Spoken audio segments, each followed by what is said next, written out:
Mesdames et messieurs, avant de commencer cette présentation, je tiens à vous dire combien l'association vous remercie de l'attention que vous voulez bien porter à ce lancement de projet de reconstruction du moulin Hubert, en nous ayant demandé de faire cette conférence.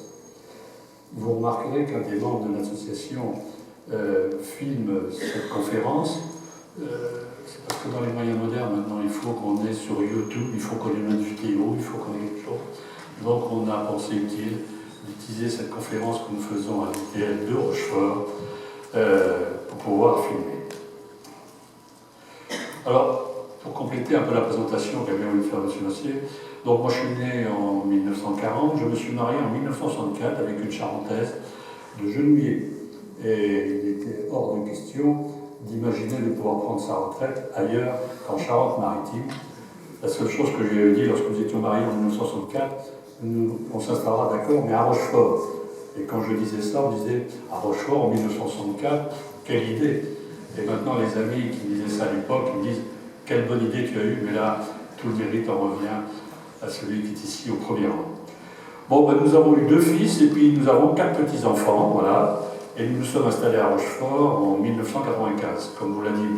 Massé, j'ai fait une carrière militaire dans l'armée de terre, pour une ville qui est à Pont-de-Marin.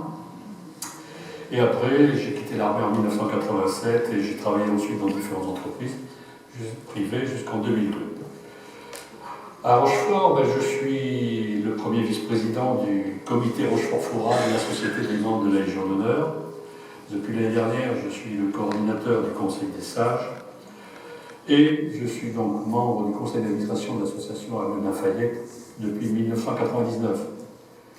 Et on a bien voulu m'élire président de l'association du Moulin de l'Arsenal de Rochefort le 22 septembre 2016, ce qui me vaut l'honneur de vous faire cette présentation. Alors, la présentation, ben, d'abord il y a une partie historique, parce qu'il faut bien qu'on parle quand même de Jean-Baptiste Hubert, puisque tout ça vient de lui. On parlera un peu de l'envasement, pour ceux qui vont oublier qu'à Rochefort, il n'y avait pas d'envasement. Et la solution originale qu'avait trouvé Jean-Baptiste Hubert et comment fonctionnait, je ne rentrerai pas dans les détails techniques du fonctionnement du moulin, mais enfin vous expliquer quand même comment, avec un moulin à vent, on enlève de la vase. Pour prolonger ce qu'a dit le passé, ensuite on parlera rapidement de la réhabilitation de l'Arsenal pour bien montrer que le projet de reconstruction que nous envisageons de conduire se situe dans cette réhabilitation de l'Arsenal. Donc je vous parlerai comment est née l'association, comment elle est organisée, les soutiens que nous avons pour la conduite de ce projet, les atouts de ce projet de reconstruction et notre objectif pour 2017. Et puis bien sûr, la conclusion qui va bien. Alors il semblerait que ce soit à Rochefort, en Charente-Maritime, que pour la première fois dans le monde, l'idée d'utiliser l'énergie d'un moulin à vent pour éviter l'envasement devant une forte de radeau ait été mise en œuvre. Cette idée, c'est Jean-Baptiste Hubert qui l'a eue en 1805. Mais qui est Jean-Baptiste Hubert?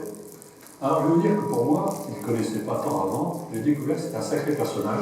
Pour ceux qui le veulent, il y a un livre qui parle beaucoup dans les aventures scientifiques, les savants en poitou charmant. Il y a quelques pages sur Jean-Baptiste Hubert qui sont fort intéressantes. De la vie de ses œuvres, il ne reste que peu de témoignages, et pourtant, il a servi de représentation de l'ingénieur d'État par son caractère, par la formation reçue, par les œuvres et par son comportement professionnel. Antoine Auriol, un de ses biographes, dresse le portrait d'un homme de peu d'urbanité, ayant une certaine difficulté à exprimer ses idées, soit de vive voix, soit par écrit. En 1859, 14 ans après sa disparition, ce biographe le décrit ainsi. C'était un esprit essentiellement méditatif, qui s'absorbait constamment dans ses études spéciales et dans ses combinaisons de mécanique. Sa réputation d'ingénieur le satisfaisait, et il ne croyait pas qu'il y eût au monde ou qu'il pût y avoir d'autres occupations importantes. Vraiment, si Hubert parlait mal, c'est qu'il parlait peu, mais en quelques mots, il résolvait les difficultés. Fils d'un employé au canal de Picardie et de Marine Guette, né le 1er mai 1781 à Chauny dans l'Aisne. L'Aisne, c'est quand même un grand département, n'est-ce pas, Jean-Louis Froment, puisque Jean-Louis est né dans ce département. On peut penser que c'est près de ces écluses qu'il a acquis son goût pour la mécanique et les engrenages. Il reçut les éléments de son instruction auprès du curé de la paroisse, qui le poussa autant qu'il le put. Mais Jean-Baptiste Hubert était peu attiré par le latin. Il étudia les mathématiques dans les ouvrages de Bézieux. Arrivé à Paris, il se présentera au concours d'entrée de l'école polytechnique où il entre le 20 décembre 1797. Il a alors 16 ans et demi. Il appartient ainsi à la 4e promotion de cette brillante école. On trouve un peu de son originalité, c'est que déjà à la sortie de l'école, avec quelques camarades, il crée une association pour faire œuvre de promotion sociale par les sciences. Son idée, c'était de dire que les mathématiques ne doivent pas être réservées à une certaine élite, mais ça va être diffusé auprès de ce qu'il appelait les artistes, qu'on pourrait dire maintenant, on dirait plutôt les artisans, les ingénieurs, sur les personnes. Après avoir passé des examens de sortie, il fut envoyé à Brest le 20 novembre 1799. Architecte naval et ingénieur de la marine, à 23 ans, il se rend en Flandre et en Hollande. Nous pensons, nous n'avons aucune certitude, mais nous pensons que son attention a été attirée sur l'utilité et la bonne disposition des moulins à vent. Il rejoint l'arsenal de Rochefort en 1805, où il est affecté au poste de sous-ingénieur de première classe jusqu'en 1812. Il est alors détaché à Bordeaux jusqu'en 1814. Il est nommé ingénieur de 3e classe. Il revient à Rochefort où il terminera sa carrière d'ingénieur maritime en tant que directeur des constructions navales. Jean-Baptiste Hubert est un travailleur infatigable et réputé. À mes yeux, il est à l'origine de la modernisation de l'arsenal de Rochefort. Il combine la force et l'intelligence des ouvriers en proposant un petit chariot pour le tirage des cordons. Je me permets de vous suggérer d'aller visiter la nouvelle présentation qui est faite à la Corderie royale à ce sujet.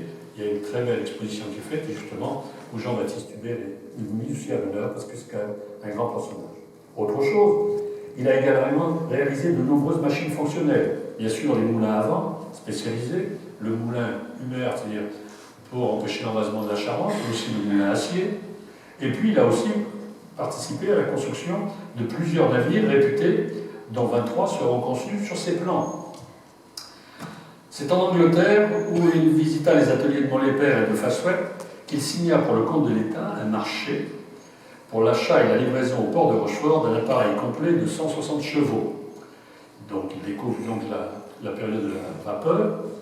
Il adressera au ministre de la Défense les plans d'un nouveau bâtiment à vapeur qui fut le Sphinx.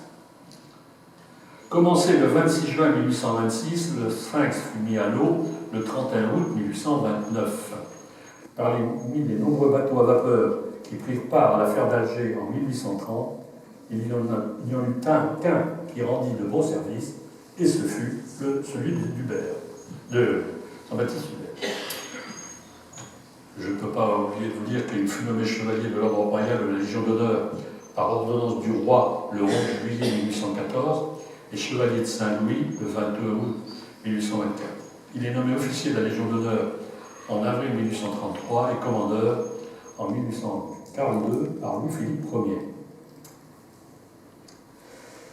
Il décède le 22 septembre 1845 à Yves. C'est dans le cimetière de cette petite commune, située près de Rochefort, je pense que tout le monde connaît cette commune, qu'il fit construire un mémorial, que vous voyez ici en photo. Là.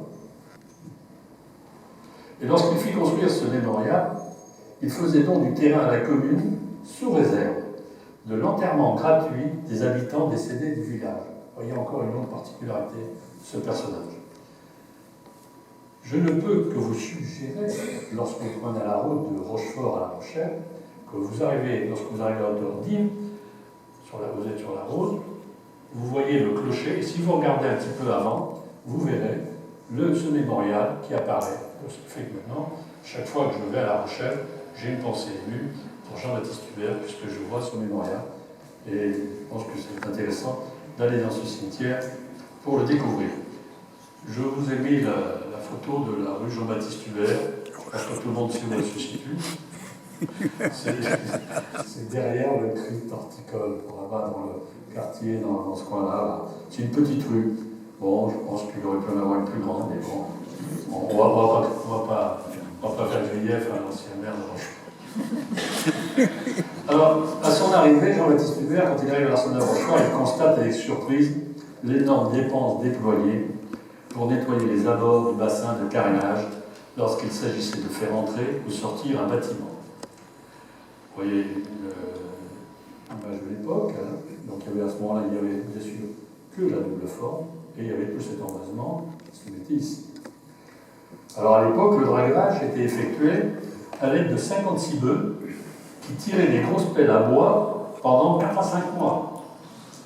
Donc ce travail se faisait de façon périodique tous les 2-3 ans. Ceci faisait effectivement que la forme double était sous-employée.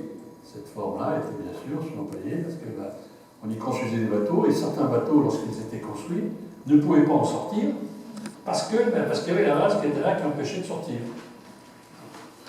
Donc, Jean-Baptiste Hubert, technicien, propose une idée originale, une solution originale, et par dépêche ministérielle du 3 mai 1806, la construction d'un moulin à draguer est décédée.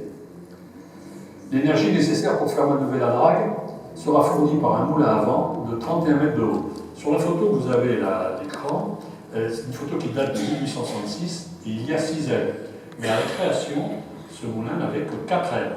Et c'est lorsqu'on a changé l'arbre des ailes, là, qu'on est passé du bois à un arbre métallique, qui sont passés aussi de 4 à 6 ailes. Alors, le fonctionnement, ben là vous avez une vue qu'on a récupéré au service. Donc vous avez le moulin qui fait tourner par tout un système d'engrenage et autres cet axe qui est ici, et là vous avez des haussières qui vont jusqu'au bateau-port, qui est là, voilà, qui passe au bateau racleur, du bateau racleur, qui allait à un ponton, et à l'époque le ponton était situé de l'autre côté de la Charente. Voilà. Donc, quand le bateau racleur va d'ici vers le milieu de la Charente, la pelle, il y a comme une pelle dedans, la pelle est baissée et ramasse le léger copeau de vase qui a pu tomber lors de la marée précédente, mais surtout, il entraîne dans le courant de la Charente la vase qui est en suspension, puisque le moulin, le bateau racleur, on le fait fonctionner lorsqu'on est à marée descendante. L'idée toute simple, mais géniale, qu'a eu Jean-Baptiste Hubert, c'est de dire, eh bien, ce qu'il faut, il ne faut pas dévaser, il faut empêcher la vase de se déposer. Donc, c'était ce moyen qui était utilisé. Le bateau racleur allait jusqu'environ au bord du courant de la Charente. Après, la pelle se relevait et on change le système d'embrayage. On faisait dans l'autre sens, le bateau revenait vers le bateau-porte, là, et puis ça fonctionnait comme ceci.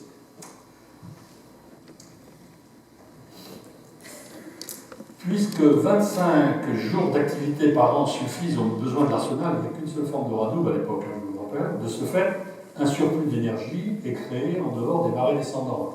Alors un polytechnicien ne peut pas imaginer qu'il y ait de l'énergie qui soit dans l'air et qui ne soit pas utilisée. C'est donc là qu'il a eu l'idée de faire actionner une machine à broyer les piments pour les peintures. C'est là où il a fait un laminoir à plomb. Il a fait installer aussi une machine pour percer les trous dans les poulies, dans le corps des poulies. Le 10 mai 1807, le moniteur officiel écrit « C'est une grande réussite, et l'élégance du moulin aux ailes déployées fera longtemps contrepoids sur les rives des chenaux de la Charente aux austères hangars industriels dotés de cheminées fumantes. » Alors, le problème, c'est qu'on ignore avec certitude quand le moulin a été détruit. Je vis l'aventure de l'Hermione. Quand on a débuté à l'Hermione, on manquait beaucoup d'informations sur sa construction. On ne savait pas trop, on n'avait pas trop de plans, on n'avait pas trop d'informations. Par contre, on avait beaucoup d'informations, de façon même des informations très précises, sur quand est-ce que l'Hermione a disparu, dans quelles conditions, à quelle heure, qui est fautif et tout ça. Et bien pour le moulin, l'opération est inverse. On a plein d'informations sur sa construction, mais par contre on ne sait pas quand et pourquoi il a été détruit. On imagine, pour l'instant dans les travaux que nous faisons, on imagine que c'est avec l'arrivée du système de la vapeur, fait que du coup le moulin à vent était quand même moins utilisable. Depuis les années 1970, la réhabilitation de l'arsenal de Rochefort a commencé par la remise en état de la corderie royale, le jardin des retours, la construction d'hermiones dans les formes de radeaux qui ont été rendues utilisables par la mise en place des bateaux-ports. Mais comme au XVIIIe siècle, un problème demeure, l'envasement. Alors, en 2007, Emmanuel Lopez, qui vous voyez ici en photo, était directeur du Conservatoire du Littoral. C'était un infatigable promoteur du patrimoine rochefortais. Et c'est lui qui m'a fait connaître l'existence du moulin Hubert en lançant l'idée de construire une réplique de ce moulin disparu dans les années 1870.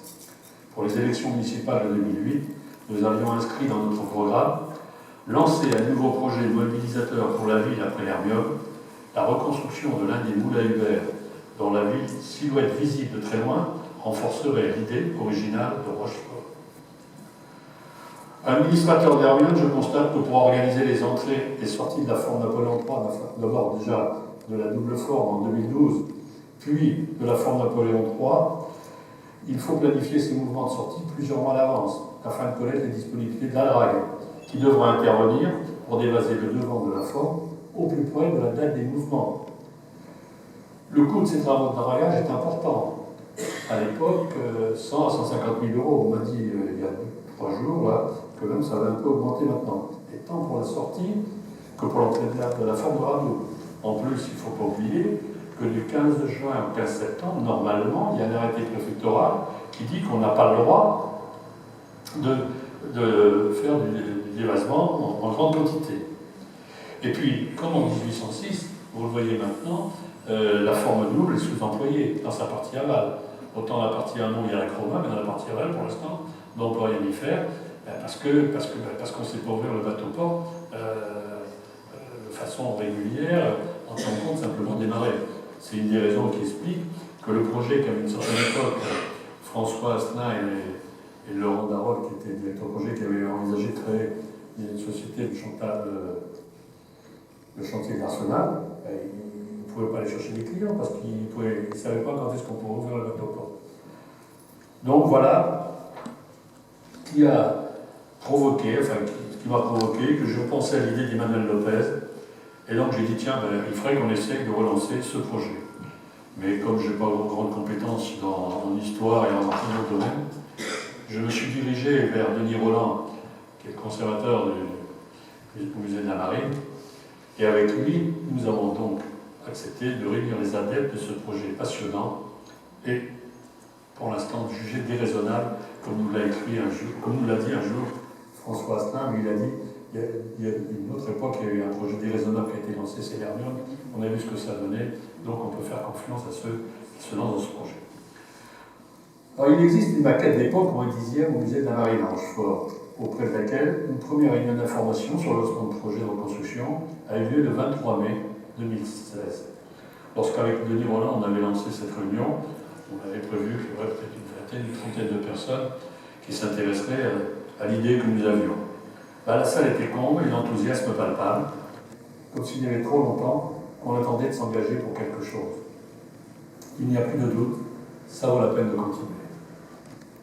Alors, nous décidons avec Denis de créer 4 groupes de travail, un groupe histoire, un groupe exploitation touristique, un groupe technique et un groupe communication recherche de partenaires financiers, afin que, puisqu'il fallait créer l'association, donc rédiger les statuts et autres, lorsqu'on ferait l'assemblée constitutive, qu'au moins des gens puissent dire aux gens qui viendraient à